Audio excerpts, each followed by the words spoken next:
Et ce soir, je voudrais parler aussi d'un autre esprit que le Seigneur veut nous voir manifester. C'est un esprit de combat. Parce qu'on ne peut pas combattre de n'importe quelle manière. Si vous vous rappelez comment, dans le livre de Josué, le peuple est allé au combat, il a fallu toute une préparation. D'abord, ils étaient passés par l'expérience douloureuse du désert. Ils avaient franchi le Jourdain, qui est le symbole de la mort à soi et de la renaissance à la vie nouvelle. Et puis, il avait fallu qu'ils soient circoncis à Gilgal, qu'ils se préparent au combat qui allait avoir lieu. Donc, ils ne l'ont pas fait n'importe comment. Ils devaient être préparés, sanctifiés, purifiés. Le péché devait être enlevé du camp avant que le peuple tout entier se lance dans le combat, dans le pays de la promesse que Dieu leur avait donné. Il leur avait donné le pays, mais ils ne sont pas restés sur la frontière en attendant que tout se fasse tout seul. Dieu leur avait dit, je vous le donne, il est à vous. Mais il a fallu le prendre, et le prendre à la pointe de l'épée. Et il en est ainsi pour bon nombre de bénédictions et de promesses que le Seigneur nous donne, et notamment en ce qui concerne le couple et la famille. Il y a des choses qu'il faut aussi prendre par la foi dans un combat spirituel. Mais nous nous sommes préparés à l'avance. Il est très dangereux de se lancer individuellement ou en groupe, en assemblée, dans un combat spirituel direct si la préparation n'a pas été faite dans les cœurs et dans les vies, si les vies n'ont pas été remises en ordre et si le peuple n'est pas circoncis et prêt au combat.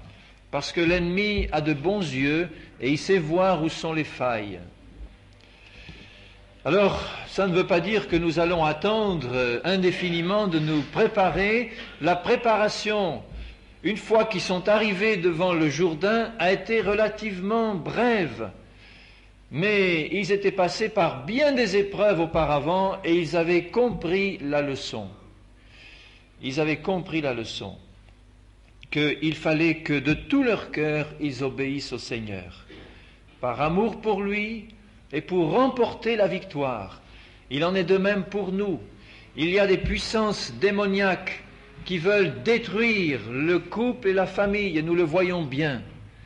Et nous devons circoncire nos cœurs, nous devons être dans un esprit d'amour et de service, mais nous devons aussi aller au combat et à la bataille.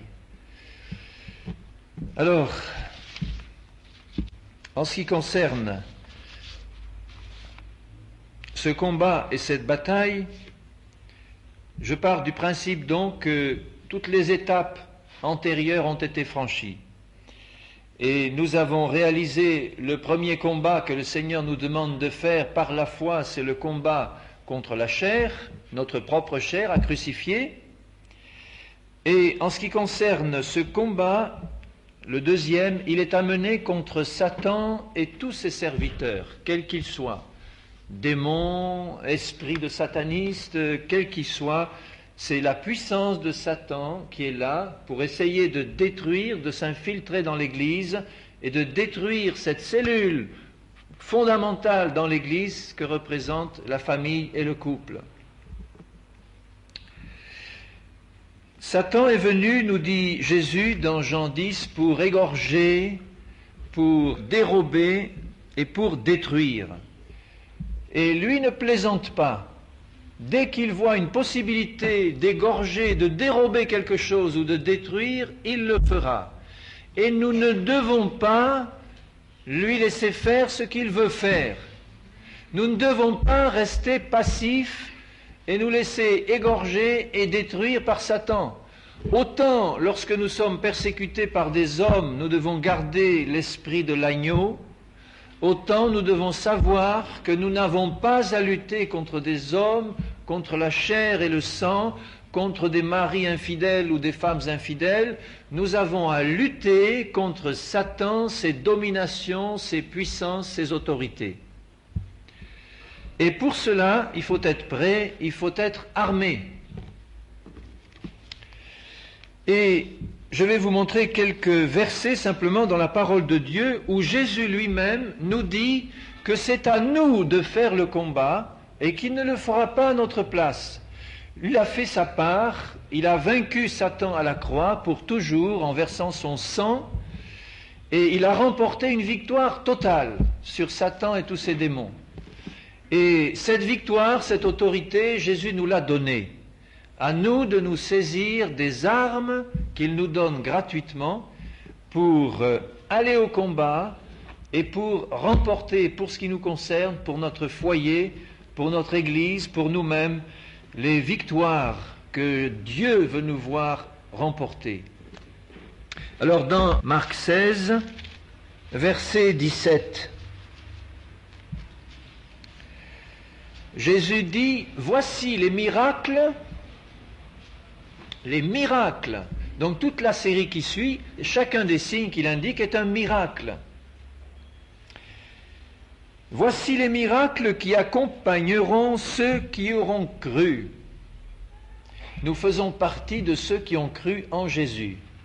Et croire en Jésus, c'est pas simplement dire « Seigneur, je crois en toi », c'est dire cela dans la repentance, mais c'est aussi obéir à ses commandements. Celui qui m'aime gardera ma parole et m'obéira.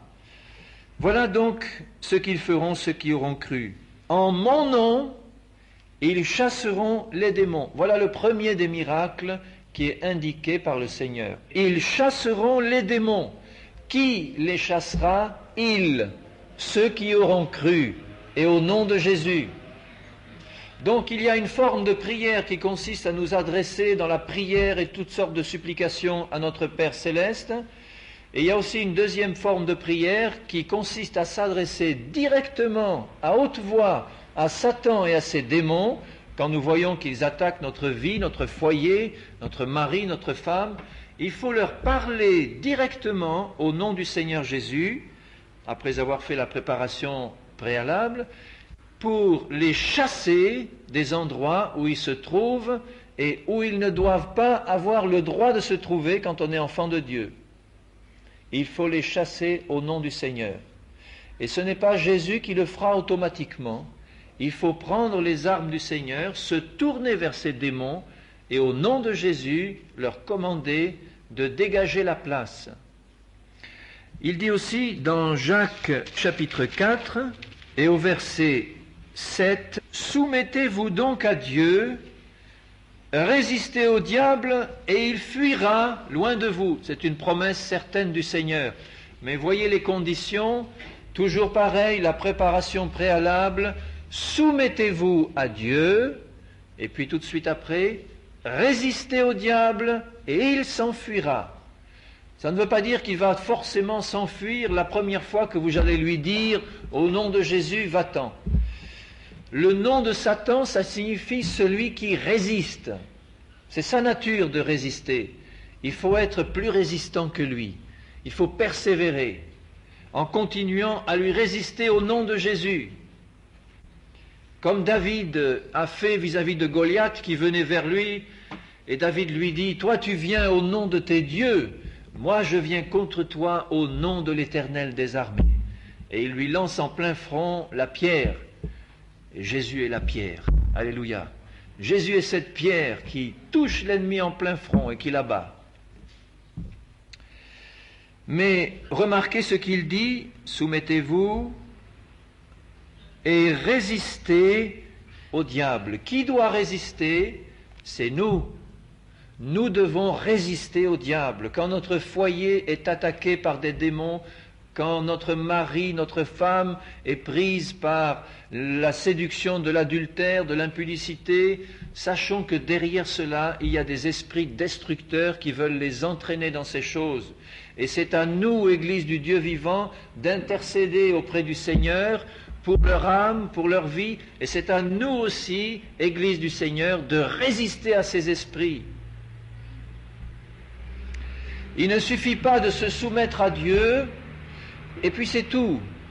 Il ne suffit pas de résister au diable sans s'être soumis d'abord à Dieu. Il faut faire les deux. Se soumettre à Dieu, être dans un esprit d'obéissance, d'humilité, de préparation spirituelle, revêtir toutes les armes de Dieu, et il faut résister au diable. Et la promesse de Jésus, elle est certaine, et il fuira loin de vous, parce que c'est lui qui tremble au nom de Jésus. C'est lui qui tremble quand il commence à voir un père, une mère de famille se mettre à genoux devant le Seigneur ou une église se mettre à genoux et là, revêtu des armes de Dieu, commencer à lui résister. Il tremble, il tremble. Et il veut nous faire trembler. Et parfois, il y arrive. Quand nous oublions les promesses du Seigneur et la toute-puissance de l'autorité qu'il nous a donnée en Christ. Un autre passage dans 1 Pierre, juste à côté, chapitre 5, versets 5 à 9. Là aussi, il y a un ordre, il y a une préparation. De même, vous qui êtes jeunes, soyez soumis aux anciens. L'autre passage disait, soumettez-vous à Dieu. C'est toujours l'esprit de soumission à Dieu, à sa parole, aux anciens. Et tous, dans vos rapports mutuels, revêtez-vous d'humilité. Car Dieu résiste aux orgueilleux, et en particulier à l'orgueilleux avec un grand O, qui est Satan. Mais il fait grâce aux humbles. Humiliez-vous donc sous la puissante main de Dieu, afin qu'il vous élève au temps convenable. Déchargez-vous sur lui de tous vos soucis, car lui-même prend soin de vous. Et puis aussitôt, il dit, soyez sobres, veillez.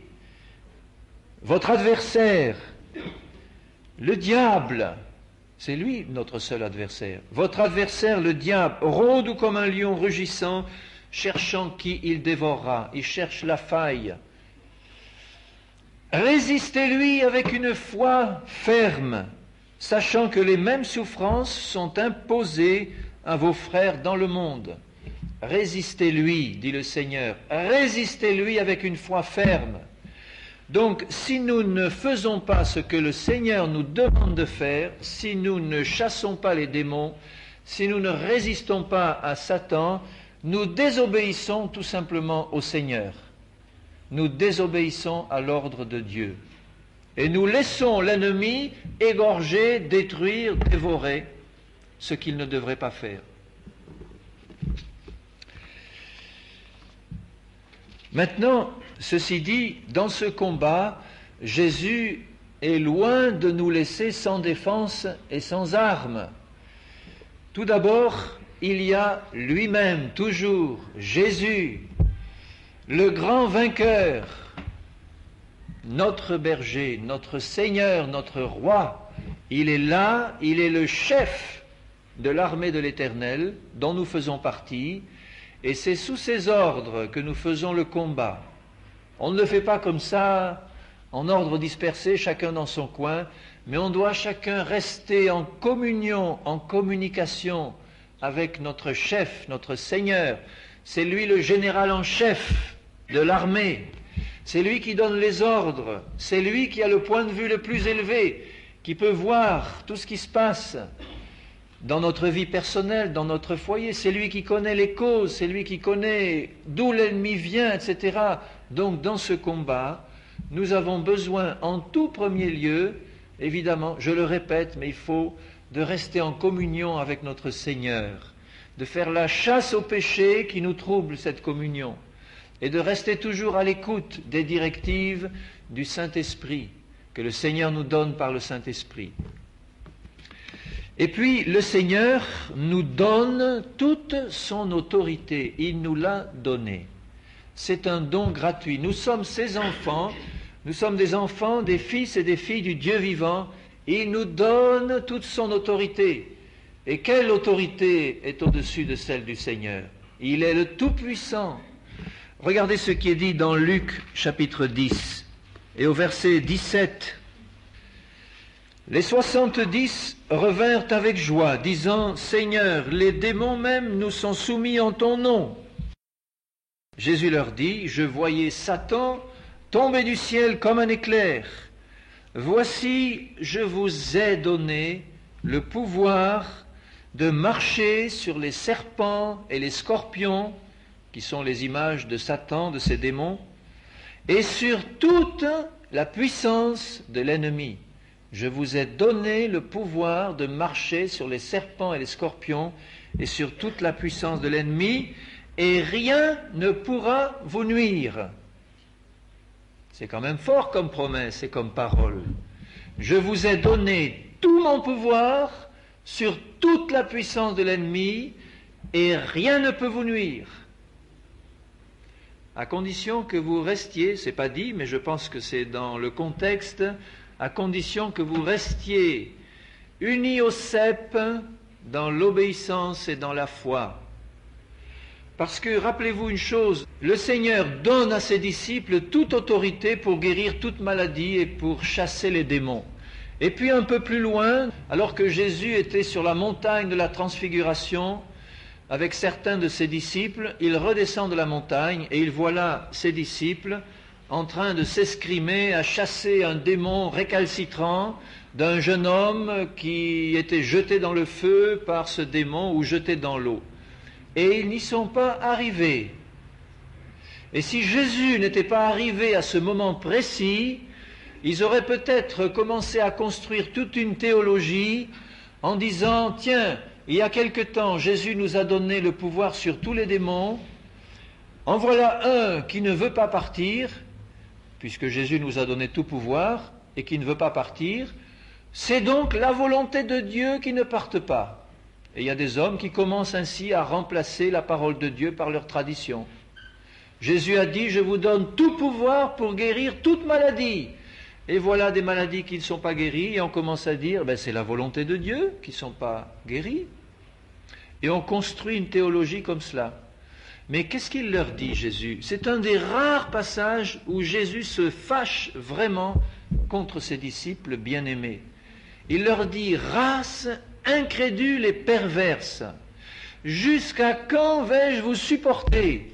Alléluia, tu nous supporteras, Seigneur Jésus. Gloire à Dieu. Amenez-le-moi ici. Et d'une parole, il le chasse, le démon. Et puis il leur dit, c'est à cause de votre incrédulité que ce démon n'a pas pu sortir. Certains démons ne sortent que par le jeûne et la prière. Donc ils avaient reçu l'autorité de Jésus, et c'était sûr et certain, mais ils avaient laissé tomber leur foi par manque de jeûne et de prière. Faute de jeûne et de prière, ils étaient tombés dans l'incrédulité par rapport à la promesse que Jésus leur avait faite. Nous ne devons pas suivre le même chemin. Jésus nous a laissé toute autorité sur tous les démons, mais nous devons rester en permanence en communion avec Dieu, dans une attitude de foi, en entretenant cette relation dans le jeûne et la prière. Et le vrai jeûne d'Ésaïe 58. Et nous devons le faire. Et quand nous le faisons, la foi reste vivante en nous et l'autorité que Jésus nous a donnée peut s'exercer. Quelquefois non sans mal, je dirais même souvent non sans mal, parce que c'est un combat réel. Un combat réel. Mais nous avons l'autorité de Jésus. Et ensuite, il nous laisse aussi des armes toutes puissantes. Quelles sont ces armes? Alors je ne vais pas les détailler, je vais simplement vous indiquer où elles se trouvent dans Éphésiens 6. Éphésiens 6, 10. Au reste, fortifiez-vous.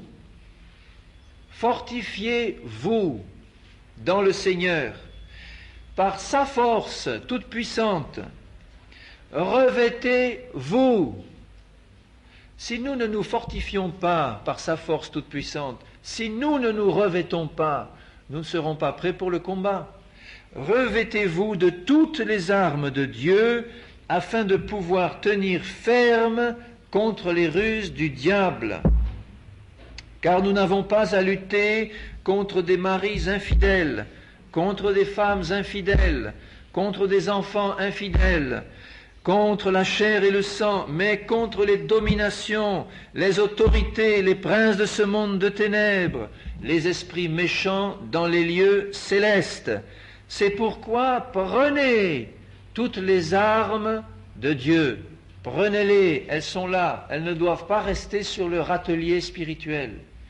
Prenez toutes les armes de Dieu afin de pouvoir résister dans le mauvais jour et tenir ferme après avoir tout surmonté. C'est tout un programme de bataille. Il faut d'abord tout surmonter, puis ensuite tenir ferme, et puis ensuite résister dans le mauvais jour. Mais nous ne pourrons pas le faire si nous ne sommes pas revêtus des armes du Seigneur. Et il donne toute la liste: la vérité, la justice, le zèle, le bouclier de la foi, le casque du salut. Et cela nous parle aussi du fruit de l'esprit qui doit être produit dans nos vies. Et j'insisterai surtout sur l'épée de l'esprit, qui est la parole de Dieu, cette arme offensive merveilleuse que l'on peut pointer en direction de l'ennemi en lui disant « Il est écrit ». Satan, tu ne peux pas aller contre cette parole, il est écrit. C'est l'arme que Jésus lui-même a utilisée dans la tentation du désert. Lui, la parole vivante de Dieu, il s'est soumis à la parole écrite. Et il a cité les versets de la parole de Dieu pour dire « Satan, retire-toi de moi, il est écrit, il est écrit ».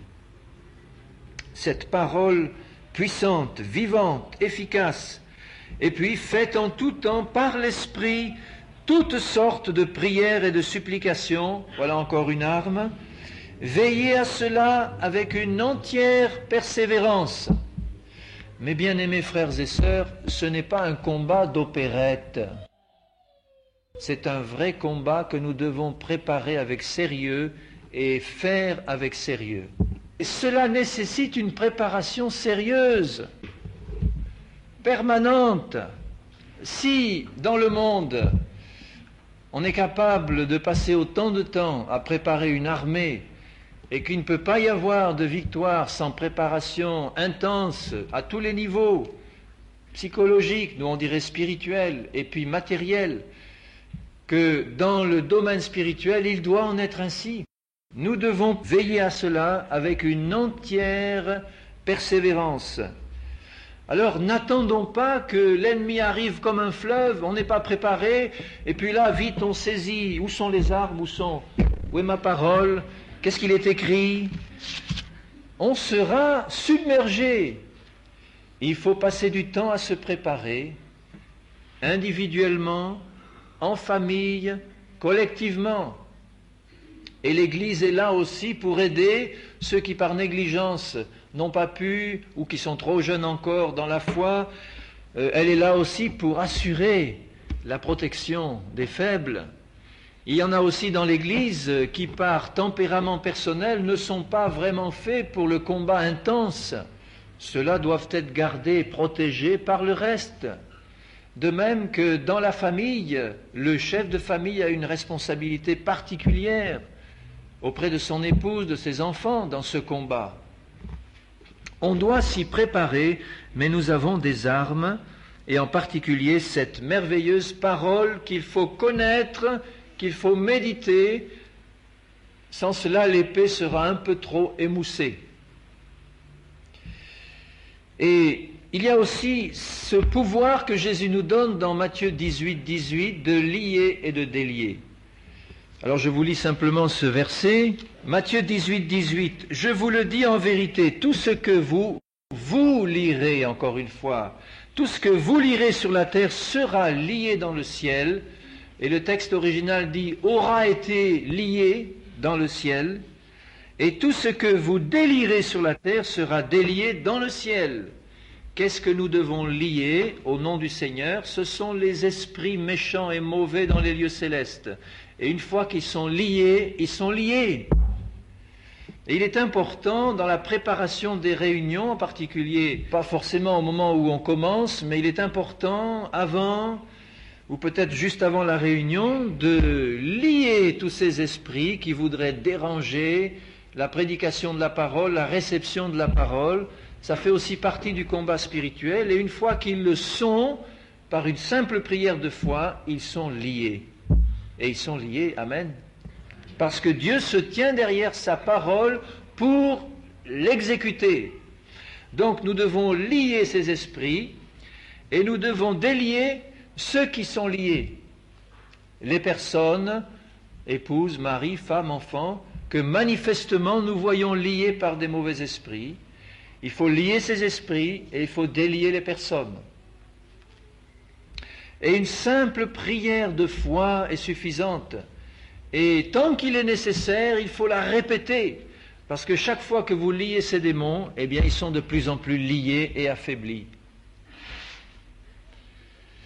Maintenant, dans les autres principales armes que le Seigneur nous donne, je vais les signaler rapidement, il y a le nom de Jésus. Le nom de Jésus est une arme toute puissante. Dans Philippiens 2, il nous est dit, au verset 5, « Ayez en vous les sentiments qui étaient en Jésus-Christ, lequel, existant en forme de Dieu, n'a point regardé comme une proie à arracher d'être égal à Dieu, mais s'est dépouillé lui-même en prenant une forme de serviteur, en devenant semblable aux hommes, et après s'être trouvé dans la situation d'un homme, il s'est humilié lui-même, se rendant obéissant jusqu'à la mort, même jusqu'à la mort de la croix. C'est pourquoi aussi Dieu l'a souverainement élevé. Il lui a donné le nom qui est au-dessus de tout nom, afin qu'au nom de Jésus, tout genou, y compris celui de Satan et de toutes ses troupes, tout genou fléchisse dans les cieux, sur la terre et sous la terre, là où sont les démons, et dans les cieux aussi, et que toute langue confesse que Jésus-Christ est Seigneur, à la gloire de Dieu le Père. Il faut que tout genou plie au nom de Jésus, et au nom de Jésus, le genou de Satan plie, contre sa volonté, mais il plie, au nom de Jésus. Et quand le nom de Jésus retentit, il fait trembler tout l'enfer. Quand le nom de Jésus retentit et règne sur votre foyer, c'est une arme toute puissante pour déloger l'ennemi. Ce n'est pas une formule magique, c'est simplement la manifestation de la toute-puissance du merveilleux nom que le Père a donné à son Fils, le nom de Jésus qui veut dire Sauveur, Libérateur, Yeshua, le Sauveur. Au nom de Jésus, tout genou doit fléchir. Tout nous est donné par Jésus et en son nom. C'est au nom de Jésus que nous prions. C'est au nom de Jésus que nous faisons tout ce que nous faisons. Et c'est au nom de Jésus que le genou de cette domination doit plier. Alors ne nous en privons pas. Une autre arme toute puissante, c'est le sang de Jésus, le sang de la nouvelle alliance entre Dieu et les rachetés. Dans Lévitique 17, 11, il nous est dit que l'âme de toute chair, la vie de toute chair, est dans le sang. Lévitique 17, 11, car l'âme de la chair est dans le sang. Je vous l'ai donné sur l'autel afin qu'il serve d'expiation pour vos âmes, car c'est par l'âme que le sang fait l'expiation. Et c'est par le sang de Jésus que Jésus a fait l'expiation pour nos péchés. Et toute la vie éternelle de Dieu se trouve dans le sang de Jésus. L'âme, c'est le même mot que vie. Donc la vie de Jésus se trouve dans son sang. C'est son sang qui nous lave, qui nous purifie. La vie de Dieu est dans le sang de Jésus. Et le sang de Jésus fait trembler les démons comme des feuilles. J'ai entendu quelquefois des démons hurler par la bouche de personnes qui étaient en train d'être délivrées. D'une part, ne prononce pas ce nom de Jésus, et trembler à la mention du sang de Jésus. Ce sang qui a été appliqué, le sang de l'agneau qui dans l'ancienne alliance était appliqué sur les linteaux, les montants des portes, et quand l'ange exterminateur est passé, il est passé au-dessus. Quand nous sommes au bénéfice du sang de Jésus, nous sommes couverts d'une protection qui arrête tous les traits enflammés de l'ennemi aussi. Le sang de Jésus, la victoire dans le sang. Ne vous privez pas de chanter des cantiques où il est fait mention du sang de Jésus. Remplissez votre maison de louanges au nom et au sang de Jésus. Les démons tremblent. Alléluia, et nous nous réjouissons. Dans Apocalypse 12, verset 7, il y eut guerre dans le ciel. Michel et ses anges combattirent contre le dragon. Et le dragon et ses anges combattirent, mais ils ne furent pas les plus forts, et leur place ne fut plus trouvée dans le ciel. Et il fut précipité, le grand dragon, le serpent ancien, appelé le diable et Satan, celui qui séduit toute la terre, il fut précipité sur la terre, et ses anges furent précipités avec lui. Et j'entendis dans le ciel une voix forte qui disait, « Maintenant le salut est arrivé, et la puissance, et le règne de notre Dieu, et l'autorité de son Christ qu'il nous a donné. Car il a été précipité, l'accusateur de nos frères, celui qui les accusait devant notre Dieu jour et nuit. Ils l'ont vaincu. » Qui c'est ils? C'est nos frères, c'est nous, c'est les chrétiens. Ils l'ont vaincu à cause du sang de l'agneau et à cause de la parole de leur témoignage. La parole de Dieu rendue vivante dans leur témoignage. La parole de leur témoignage. C'est une parole qui n'était pas restée morte, mais qui était vivante dans leur témoignage. Et par le sang de Jésus et la parole de Dieu, dans leur témoignage, ils ont vaincu le malin. Mais remarquez une chose, et je crois que les deux sont associés, c'est que c'est lorsque l'Église sur la terre utilise ses armes dans la prière, dans l'intercession, dans la fidélité au témoignage de la parole, c'est quand elle fait ça sur la terre que dans le ciel, les anges remportent la victoire sur le dragon et ses anges. Vous voyez, il y eut une guerre dans le ciel, Michel et ses anges combattirent, le dragon et ses anges combattirent, mais ils ne furent pas les plus forts. Mais il est dit un peu plus loin, qui c'est qui l'a vaincu? Ils l'ont vaincu par le sang de l'agneau et la parole de leur témoignage. Ça veut dire que si l'Église ne fait pas ce qu'elle a à faire, eh bien dans le ciel, le combat va continuer à durer.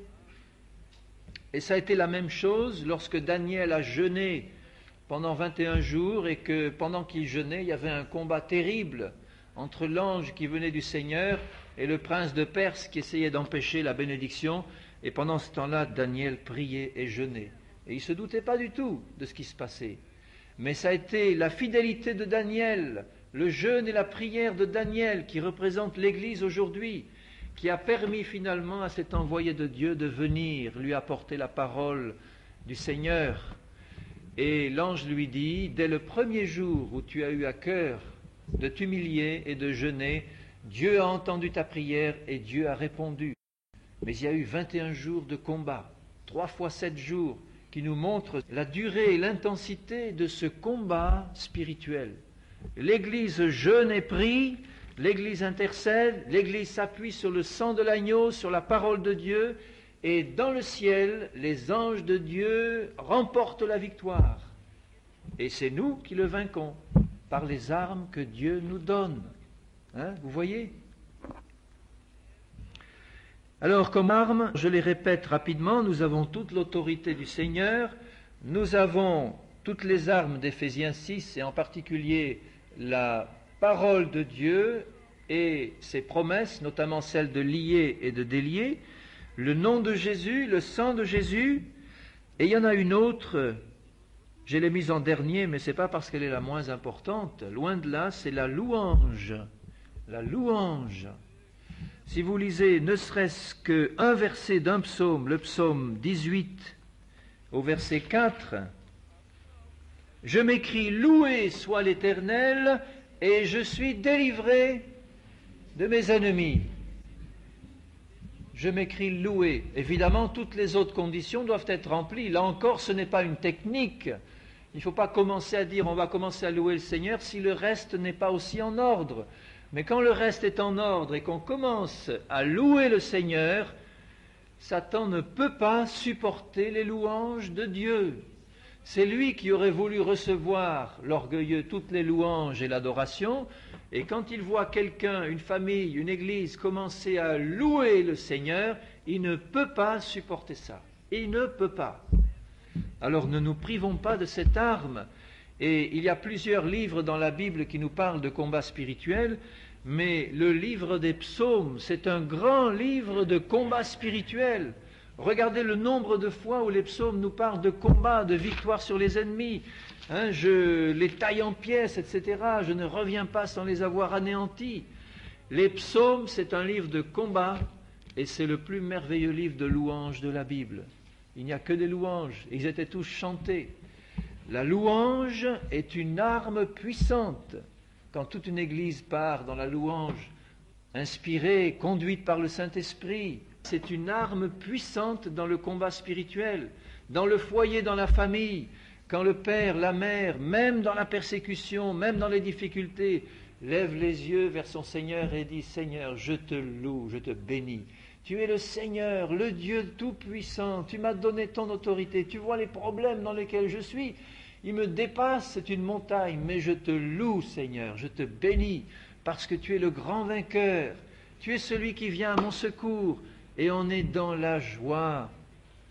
Soyez toujours joyeux. » Et cela me rappelle aussi le témoignage que donnait ce frère maintenant, qui était grand sorcier du Nigeria. Il disait ceci: quand j'étais sorcier au Nigeria, j'avais reçu la consigne d'aller détruire un certain pasteur qui faisait beaucoup de ravages. Il osait faire les choses suivantes. Il prenait son mégaphone, il allait sur la place des bus ou du marché, puisque là-bas il y a des gares routières qui sont très importantes, tout le monde circule en bus, et là, en plein milieu de l'arrêt du bus, il osait prêcher l'évangile avec son mégaphone, annoncer l'évangile à haute voix. Et en plus, il osait après ça lier les démons, ce qui nous mettait dans une gêne terrible.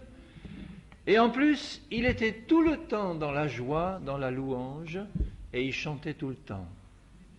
Alors ça faisait grincer les dents à toute l'équipe de Satan qui était chargée de le détruire. Et lui, quand il a vu que ceux qui étaient envoyés contre ce pasteur n'y sont pas arrivés et sont revenus tout penauds, lui qui était le chef des sorciers, il a dit « Eh bien, je vais m'en occuper moi-même. C'est un os, mais il aura acquis affaire. » Et puis, il y est allé, et il y est allé en esprit, en sortant de son corps, et là, surprise, il a vu ce frère en train de chanter des louanges, et il l'a vu entouré de 2 anges, un à droite et l'autre à gauche. Impossible d'approcher. Et il est revenu à plusieurs reprises. Et d'autres fois, c'était comme une nuée à droite et à gauche, comme la nuée qui protégeait le peuple dans le désert. Impossible d'approcher. Et ce frère était tout le temps en train de chanter, toujours joyeux. Et un jour, il s'approche de lui et il regarde, pas de nuée, pas d'ange. Alors il se dit, c'est le jour, je vais pouvoir l'attraper. Et à ce moment-là, par la puissance satanique qui était en lui, il fait une invocation et il invoque l'orage parce qu'il avait le pouvoir de faire descendre la foudre à volonté par la puissance de Satan. Il invoque un orage terrible, voilà un orage terrible, la foudre, et au moment où il allait invoquer donc la descente de cette foudre sur cet homme, il le voit là, dans sa maison, en train de chanter un cantique. Et vous savez quel cantique qu'il chantait? Jésus-Christ est Seigneur. Tout genou fléchira. Et au moment où il a dit tout genou fléchira, il y a eu un éclair, oui, mais il est tombé sur le chef des sorciers et il a été transporté par la puissance de Dieu dans une autre ville à plusieurs kilomètres de là où il s'est retrouvé et où il a dû revenir par ses propres moyens. Et il finissait son témoignage en disant, eh bien, ce pasteur, on n'a pas pu l'avoir et il est toujours en vie maintenant. Et maintenant, c'est son frère en Christ. Alors, vous voyez la puissance de la louange Évidemment, c'était un frère consacré, il n'y avait pas que la louange dans sa vie, mais il osait annoncer librement et témoigner, il osait lier les démons, mener le combat spirituel, et il était toujours dans la louange. Et au milieu de l'orage qui là-bas sont terribles, surtout celui-là qui était commandé par des démons, eh bien il osait chanter « Jésus-Christ est Seigneur et tout genou fléchira ». Et lui, il s'est rendu compte de rien, hein. Mais le Seigneur, là, a pris soin de lui et l'a délivré. Alléluia. Et à une autre occasion, pour vous montrer la puissance du sang de Jésus, cet homme sorcier est entré dans un bus et il était là dans ce bus et un jeune homme vient témoigner. Il distribuait des traités auprès de tous les passagers du bus. Et il s'approche de lui, il veut lui tendre un traité, il refuse, il insiste un peu, il commence à l'évangéliser. Et lui était très troublé par ça. Il avait à la main un anneau magique où il y avait une très grande puissance de sorcellerie et il suffisait normalement qu'il frappe une personne avec cet anneau pour la faire mourir. Et il a vu ça et il s'est dit, bon, ton compte est bon, je vais te faire mourir. Je ne sais pas s'il serait mort tout de suite ou plus tard, mais enfin c'était une malédiction. Alors il le frappe, et le jeune homme se rend compte de ça, il réalise tout de suite, par l'Esprit du Seigneur, qu'il s'agissait d'une manœuvre satanique, et il se contente de dire immédiatement « le sang de Jésus ».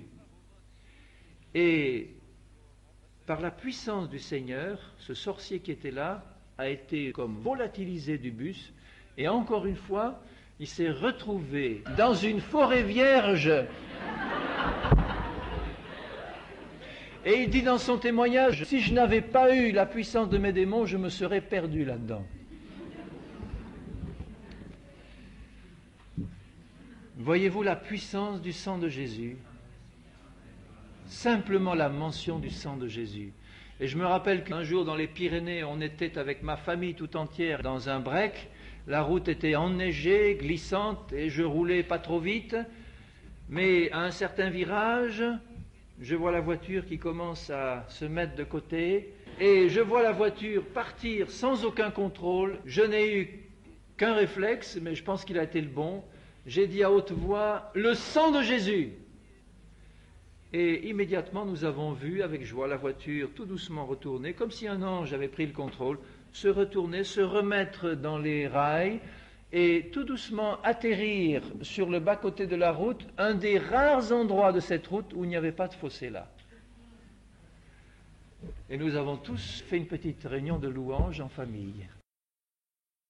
Le sang de Jésus, la puissance du sang, de la louange, du nom de Jésus. On est dans un combat, mais nous avons des armes merveilleuses, ne nous en privons pas. Alors dans le foyer, mettons ces armes en œuvre et menons ce combat. Que celui dans le foyer qui est le plus près du Seigneur commence à faire ce combat. Les autres suivront après, au fur et à mesure qu'ils seront gagnés. Mais n'oubliez jamais une chose, c'est que quand vous parlez à ces démons, vous devez le faire à haute voix, chez vous, tranquillement. Et vous ne devez pas le faire dans votre cœur, parce que Satan ne peut pas lire nos pensées, ni les démons, mais faites-le à haute voix, et liez ces démons à haute voix. Et restez dans la foi et la persévérance, jusqu'à ce que le Seigneur a promis se manifeste. Et le mari lié sera délié par la puissance du Seigneur, et vous le verrez revenir. La même chose pour la femme, la même chose pour les enfants. Restez dans la foi, ce que le Seigneur a promis, il le fera. C'est comme s'il nous dit, tu seras sauvé toi et ta famille, je te donne ce pays, mais prends-le par la foi, combats le bon combat, avec tes frères, avec tes sœurs, avec ton Église, avec les âmes que le Seigneur a placées à côté de toi. Et la victoire est à Jésus, et la victoire nous est donnée en Jésus. Alléluia. Amen.